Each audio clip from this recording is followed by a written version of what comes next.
Hi everyone and welcome to Danish Deep Cuts, the 18th installment. Today we are talking about the one true international language that we have, and it's of course music. Let's see what happens.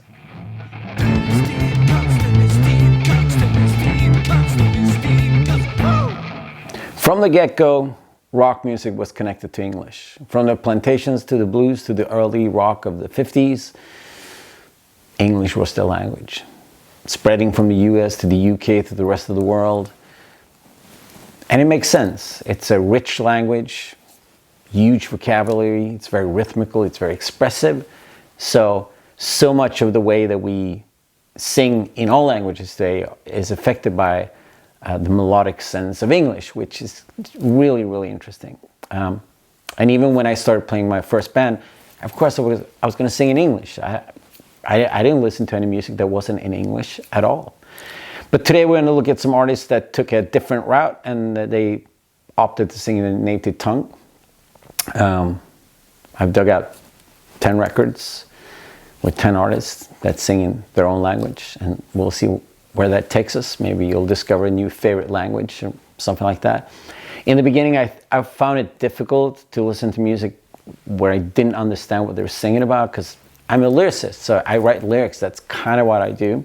At first I found it quite frustrating, but once you get past that hump and you realize that how you express yourself in music is not only through the lyrics, then a whole world opens up for you. And then I also realized that most people don't really care that much about the lyrics as I do. I mean, for me it's everything, but for a lot of people, you know, not so much. Growing up in punk, you know, I could listen to bands because I liked the lyrics, and that was the important aspect, not so much how they were performing it or how it sounded. Anyway, 10 records from 10 artists in 10 different languages. We'll see where it ends us. And I'm also going to talk a little bit extra about being the first Western rock band to ever tour China. Let's do it. About 85 million people speak Italian. The language is still the most similar to Old Latin. And what better representation for Italy than the Wretched? Wretched was an Italian hardcore band that was formed in the early 80s in Milano. The official slogan of the band was "Chaos, not music." And this is their first and only real album. It's wild, and chaotic, and relentless hardcore, and it was released in 1984. They released a couple of more 7-inches before they broke up in the late 80s. There's something about Italian and just how well it fits with this wild style of hardcore.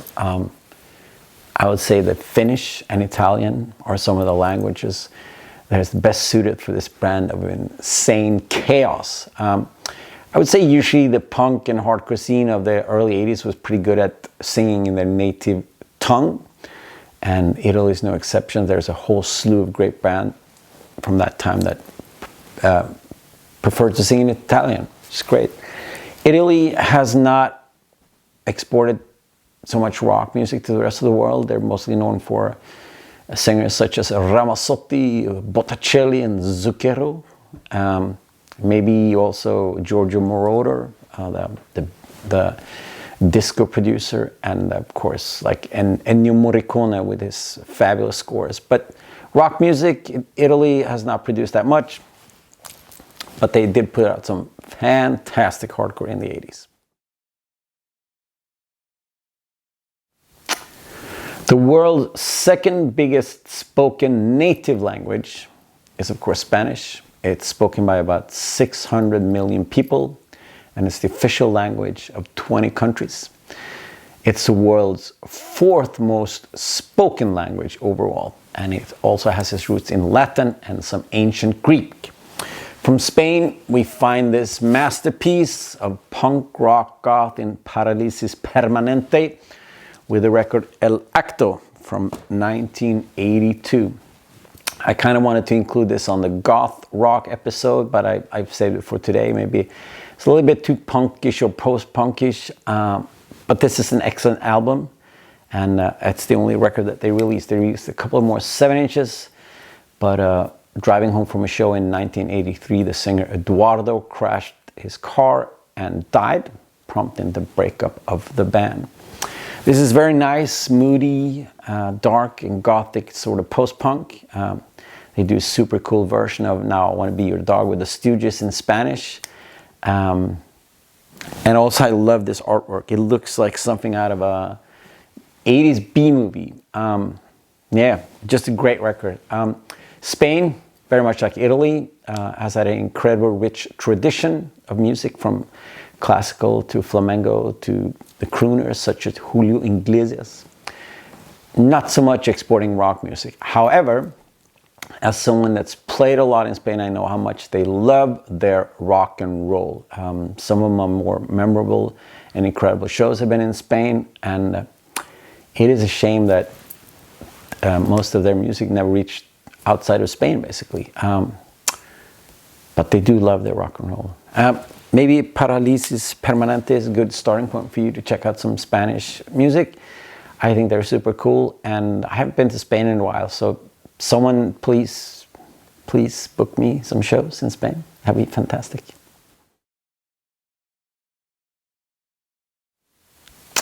Japanese is spoken by about 128 million people, Japan being the only official country where it is the official language. And not much is known about the origins of Japanese. Japan has had a vibrant music scene since the 60s, tons of great bands, but today we're going to look at something a bit more weird. Yamazuki. This is record, it's like a project done by a Belgian producer and a French producer that they only put this record out in 1971. The French producer is actually the dad of one of the guys in Daft Punk. This album falls very much under the category of strange music. It's a wild mix of psychedelic beats, fuzzed out guitar rock mixed with sweeping orchestral arrangements and some Japanese exotic flavors to it. But what really makes it special is the fact that all the singing is done by a Japanese children's choir and a Japanese judo master that basically just screams on top of the music. Yeah, it's a wonderful record that's very, very hard to define exactly what's going on. But it sounds crazy, but believe me, it's fantastic. Also the fact that the original title of the record is Le Monde Fabuleux des Yamazuki in French, but I have the Italian pressing, so it's called Il Favoloso Mondo degli Yamazuki, and all the liner notes in Italian, just to make it a bit more confusing. Might be a little bit of a strange representation for Japanese music, but today we're actually talking about the Japanese language. And I love this record and how it sounds, and how this children's choir and this judo master, it just fits perfectly within this music. It's completely wild. It is almost impossible to do Japanese music justice, since they have such a rich history with everything from the spectacular 60s beat scene with bands like the Spiders and the Mops, to the explosive punk and hardcore scene of the 80s with bands like the Stalin, Gizm, and Gauze. And then you have the indie rock scene of the 90s with bands like Shonen Knife, Guitar Wolf, and The Boredoms. And I also really like the weird Visual Kai scene. It's a really odd mix of glam rock and glam metal and punk. There's a cool documentary about ex-Japan you can check out, see that. But yeah, maybe we'll talk more about Japanese music some other day. Yamazuki.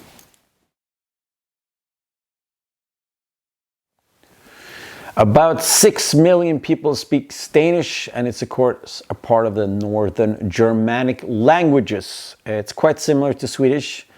I can sort of understand it when I read it, and if I really focus, I might understand what people are saying when I'm actually in Denmark, but usually I have to resort to English. I would say maybe the analogy would be American to Scottish or something like that, where it's kind of the same language, but sounds very, very different.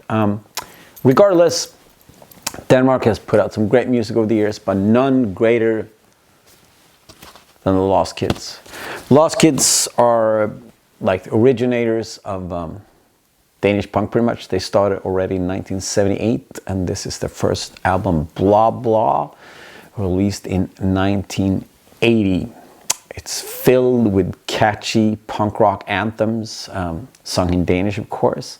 And I love the perfect mix between founder of the band Jon Jett and Kate Svanholm. Their voices really meld perfectly together.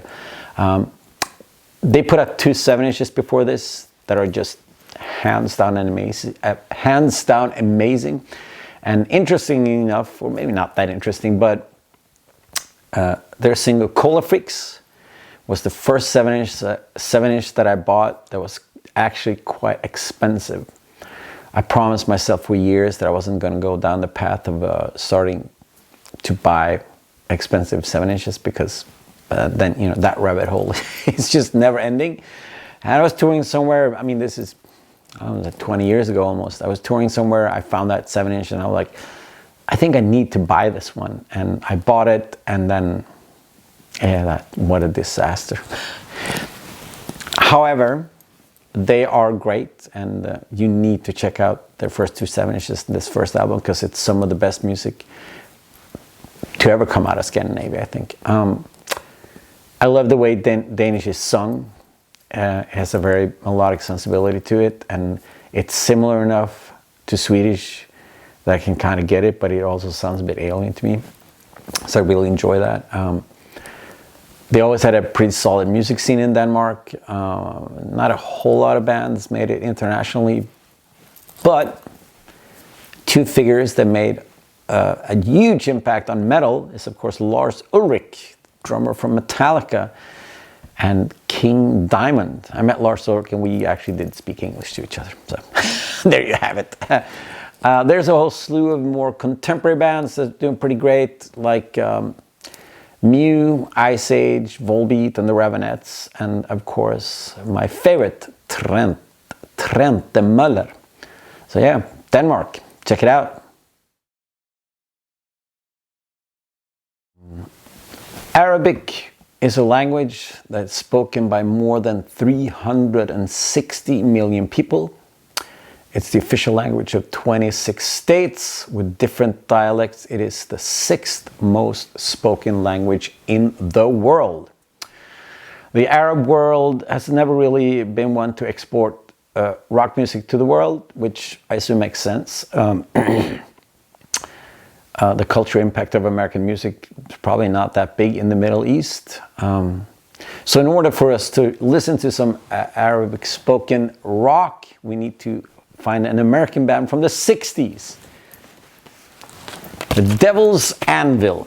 The Devil's Anvil is a cool little artifact of heavy rock.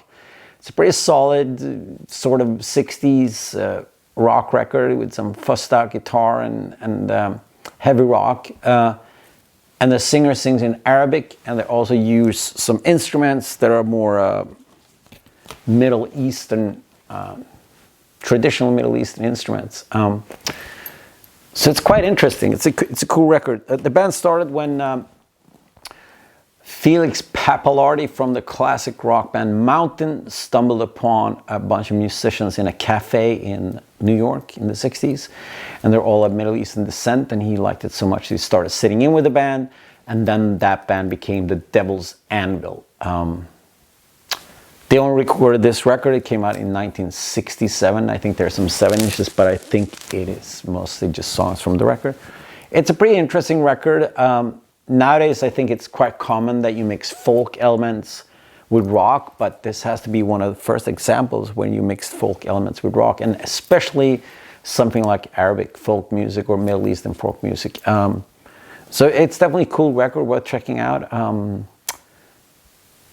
The B-sides, there's some different singers, and they sing a couple of tracks in Greek and in Turkish as well. So yeah, if you like some heavy fussed out guitar riffing mixed with some traditional folksy stuff, the Devil's Anvil, hard rock from the Middle East. Let's do it.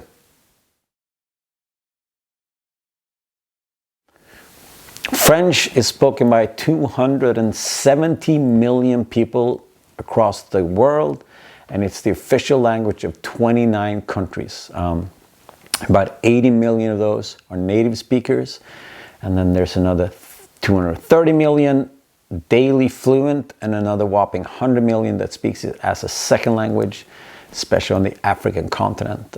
France, the country, has an incredibly rich musical history, and last week I touched upon the yeah scene of the 60s, but they also have classical music, can, cabaret, and much more. It's probably my favorite language, and I wish I had the patience to learn it. And I love French music in general, and maybe one of these days that's going to be an episode, maybe. Today I'm reaching for this record, Catherine Ribeiro, plus the Alps. Catherine Ribeiro is a French singer who's actually born in Portugal. She released a bunch of records with a very experimental outfit, the Alps, in the early to late 70s, before putting out a bunch of solo records.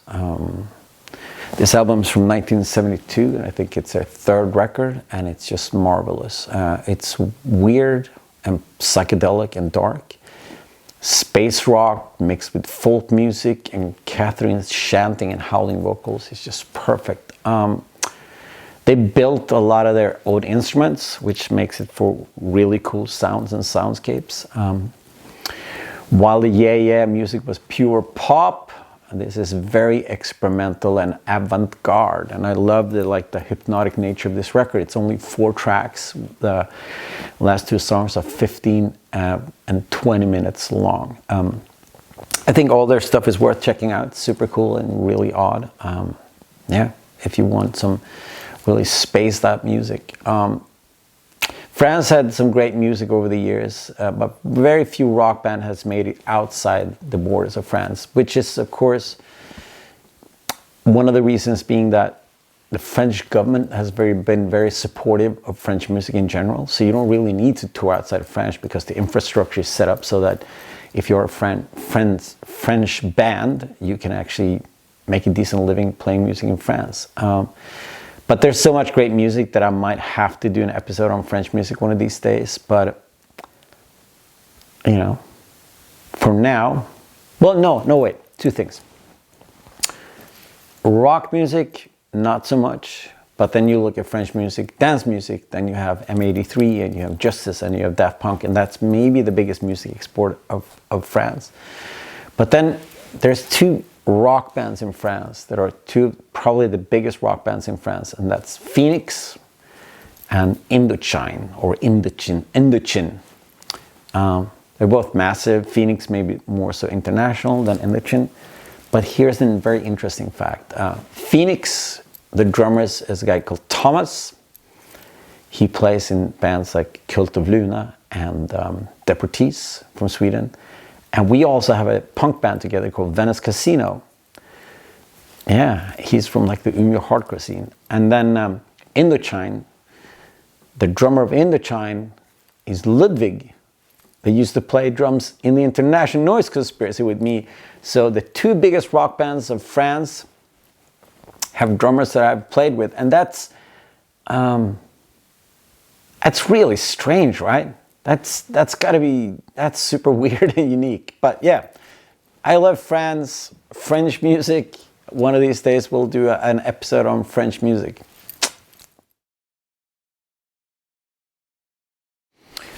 About 80 million people in the world speak Turkish, with Turkey and Cyprus as being the 2 countries where it's the official language. Turkish expropriation of Western culture became a music genre of its own called Anatolian music. It's a really cool mix of Western rock, Turkish folk music, and psychedelic music.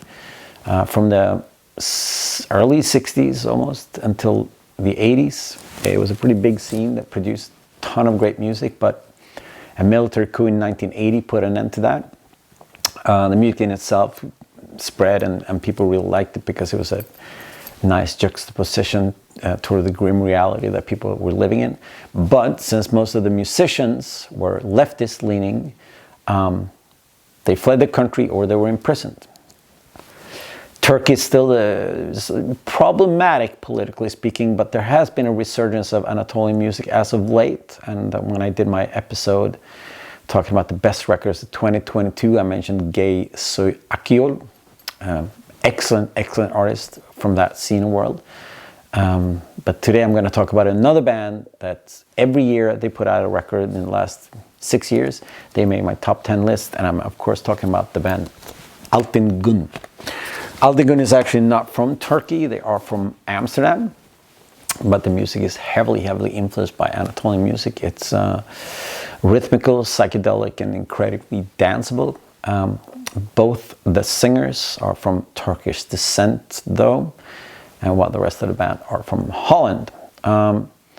This is their third record, and I think it's the one that's, out of the 3 records they put out so far, it's the one that's the least organic, because it is there's a lot of synths on it, and it's a bit more dark and heavy than the previous records, but it's still fantastic. I think every song is a killer song, and as I said, all those 3 records are just so good.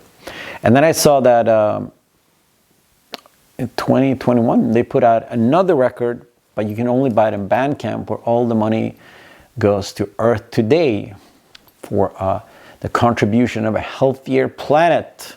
So what's not to love about Altın Gün? They keep climbing the list of my favorite band, and yeah, check them out. And there's also some cool compilations of Turkish psychedelic Anatolian music that you might want to check out if you want to dig into this scene, because I think this is just fantastic.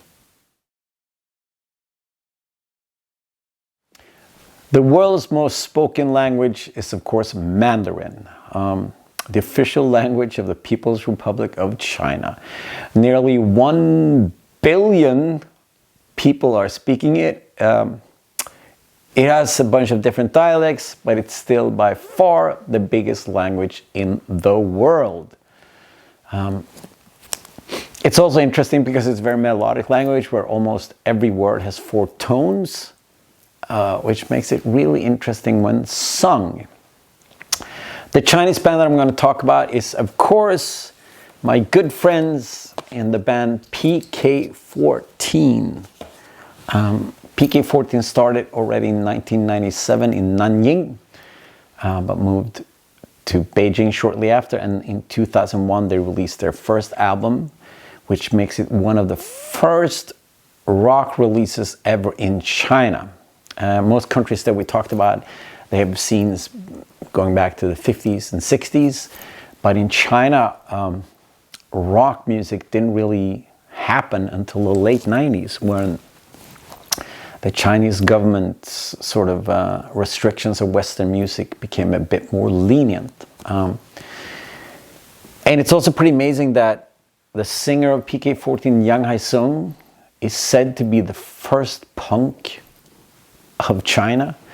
Just imagine being in a country where 1 billion people live and you're the first doing anything. That's pretty spectacular. This record is their 5th album from called 1984, released in 2013. PK14 has a very distinct sound. It's a mix of 80s post-punk a la Gang of Four, but also heavily influenced by the indie rock scene of the 90s. Thinking bands like Slant and Blonde Redhead and that type of vibe. This album is no exception. Really cool guitar work, and Yang Haisung's singing is strange and exciting and has a very distinct sense of melody that's unlike most music that you can hear. PK14 established themselves as one of the biggest rock bands of China. They released 7 albums, they toured Europe, and they recorded records with Steve Albini. And I've been lucky enough to tour with these guys both in China and in Sweden, and they came to my parents' house where we had waffles with cloudberry jam and ice cream, and they were pretty blown away by it. There's a really nice documentary about them from 2007 called A Tour of the Public Kingdom that you can check out. But yeah, PK14, what an honor. The first show that the International Noise Conspiracy ever played, the drummer from PK14, Tantan, was at that show, and he jokingly said, "You should release a record on my indie label Ling Lao out of Hong Kong." And I jokingly said, "Yeah, if you bring us on tour in China." And a couple of months later, we were on tour in China. A full month of touring, 16 shows, the first Western rock band to ever tour China. We went on a tourist visa, we flew into Hong Kong, and we had Chinese friends carry our equipment over the border. And at this point, it was a bit weird because rock music was just happening. So you play all these shows, and there were bands. They were kind of rock, but it didn't sound anything like conventional Western music. And it was wild. It was a wild ride. The only place where there was a little bit of structure to it was, of course, Hong Kong, which has been an English, British colony for years. But apart from that, going to mainland China was just like a trip. Every day was this strange adventure, and yeah, it's a trip that I'll remember for the rest of my life. I was burned out on touring with Refused and everything that went down with that. And this was the first International Noise Conspiracy tour. And it did kind of set the bar for, what you wanted to do and how you wanted to experience touring, because this was such an amazing trip. We played the first rock club of Beijing called Scream Club. It's now legendary. It was like, like playing, I assume like playing CBGB's when it first got started, or Max Kansas City or something like that. And the punks were baffled. They looked at us and they're like, "What kind of music are you playing? Why are you guys wearing suits? You have a keyboard. That's not very punk." But it was a glorious, glorious trip, and we just loved it. And then in 2005 or 2006, we returned. And the rock scene was completely changed, was completely different. When we played in Beijing, it was so packed that I thought, it felt dangerous. But the bands were really clued in, they were cool. There was a band called Hang on the Box. There was like a fucked up version of Le Tigre. There was a band that sounded like Joy Division. There was a band that played thrashy hardcore. And then, of course, PK14, and they were great. And that was wild. Like we played a couple of shows, and then, the first time we went as tourists, and this time it was official, so you had to send all your lyrics in advance, and they had to, the government had to say, yeah, it's fine, they can tour. But, one of the cities, the city officials just said, "No, we don't like this. This is not the type of music we want to be playing in our city." So that show got canceled, and that's an interesting thing about like PK14. All my friends from China, like, they write about politics, but they can never outright write about politics the way we do with Refused or any of my other bands. They have to be sneaky about it. They have to write in metaphor, so they have to write in a roundabout way or very poetically. And it is very interesting to be in a country where that is the reality. The Chinese government doesn't like rock music, but they also realize that the hassle of trying to shut it down is now too big, because the Western influence of China for the past 20 years has been that big. But we went the first time in 1999. There were still bikes on the street. It was wild. And the last time Noise Conspiracy went to China was in 2009. We were invited to play a bunch of festivals, and me and Inge flew over a couple of days ahead of the other guys, because we wanted to hang out in Beijing with our friends. So we went to Beijing, hung out, and then we flew to Shanghai to meet up with the rest of the band. And then Yang Ai-sung, who was the tour manager at that tour, because we're doing these festivals and then we're touring with PK14, he came in, he said, "Oh, there's a little bit of a problem." And usually when someone said there's a little bit of a problem, like someone missed their flight, or the bass got lost, And he said, "No, there's a bit of a problem. The secret police," or whatever it was, says that for the next 2 weeks, no Western rock bands can play music in China, because it's like the 60th anniversary of the Republic. And we're like, really? So this is like a Friday evening, and there's like a couple of festivals. There's bands from all over the world playing these festivals. And he's like, yeah, you can't play. So what does it mean? Oh, well, you can't play. The other guys were literally in the cabs on the way to the airport in Stockholm. We called them. We said, well, there's a bit of a snafu here. I mean, you can come, but we can't play. So they just turned around, and meaning it was just stuck in China. So what we did was that we went to all the shows. We did a tour of China, meaning just hanging out, going to the shows, hanging out with people, watching PK14 play, and hanging out with our friends. And it was quite wild. And that's also the last thing that the International Noise Conspiracy ever did, for now. And then in 2011, we went with Invasion. A friend of ours came and saw us play, and she's like, I would love for you to come to China and play. And I said, yeah, but we sing in Swedish. And she said, no one speaks English, doesn't matter. So we went, and it was just marvelous.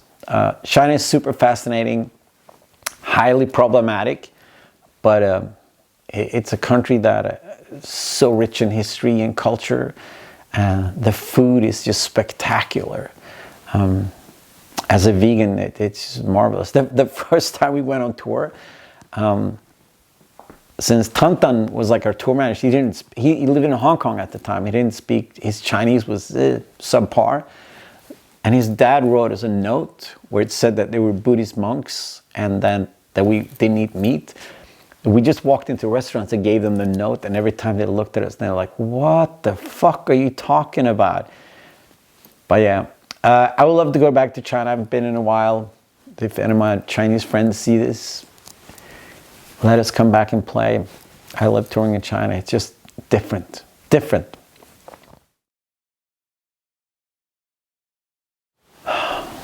Tamashek is a variety of Tuareg, which is a language spoken by mostly nomadic tribes in northern Africa. About 500,000 people speak this language, and it's mostly spoken in Mali. Mudu Mokhtar is born and raised in Nigeria, and he built his first guitar using old bicycle cables for strings. This here is his third record. It's a soundtrack to a movie called Rain, the Color of Blue with a Little Red in It, where he also starred. This is just great. He's playing some sort of folksy, punky blues, heavily influenced by a style called just desert blues. He's not for nothing called the Jimi Hendrix of the Sahara. His guitar playing is extraordinary, and all the music is a very propulsive and rhythmic feel to it. In general, the idea of desert blues is quite interesting. Nomadic people that have been displaced for different reasons, and a lot of these musicians actually got their start in Gaddafi's army out of Libya, where they were exposed to revolutionary ideas and Western music.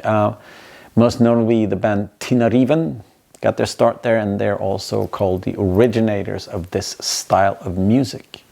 Mudu Mokhtar is very much a part of this tradition, and I would love to really understand what he was singing about, but I love his sound, and I just love him. He's great. He's since gone on to sign with Matador Records, and they put out his latest record, Afrique Victim, maybe 2 years back, and yeah, it's just great. Love this stuff. Portuguese is the 6th most spoken language in the world, and about 260 million people are speaking it. And you can of course find it in Portugal and Brazil, but also in Asia and Africa. One of the most influential and important bands of the Tropicalia movement was of course the wonderful Os Mutantes. Tropicalia movement was a dissident music movement during the dictatorship in Brazil in the 60s. Os Mutantes started in São Paulo in 1966, and this is the first album released in 1968. This is an album like very, very few others. It's fussed out guitars, tons of psychedelic influences mixed with samba and pure pop melodies. This is an album that anyone that likes music should just own. It's like taking the Beatles' weirdest stuff and cracking it up to 11. This music feels free and playful and insanely creative. They released another 6 albums throughout the 60s and 70s where they moved towards more progressive rock before breaking up. They did reform and actually put out a new album in 2020. Brazil has a really cool history when it comes to music, and I think Os Mutantes might be my favorite band from there. But let's not forget the 2 most famous Brazilian bands internationally.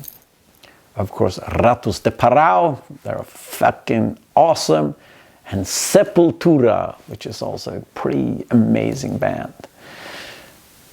And there you have it, 10 languages, 10 records, 10 artists.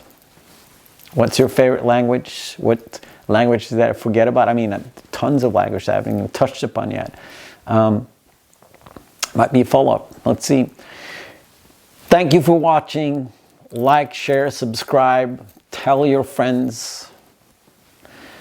Yeah, give me a reason to continue every week to come up with these great ideas for you. Until next time, my friends, stay wild. Thank you.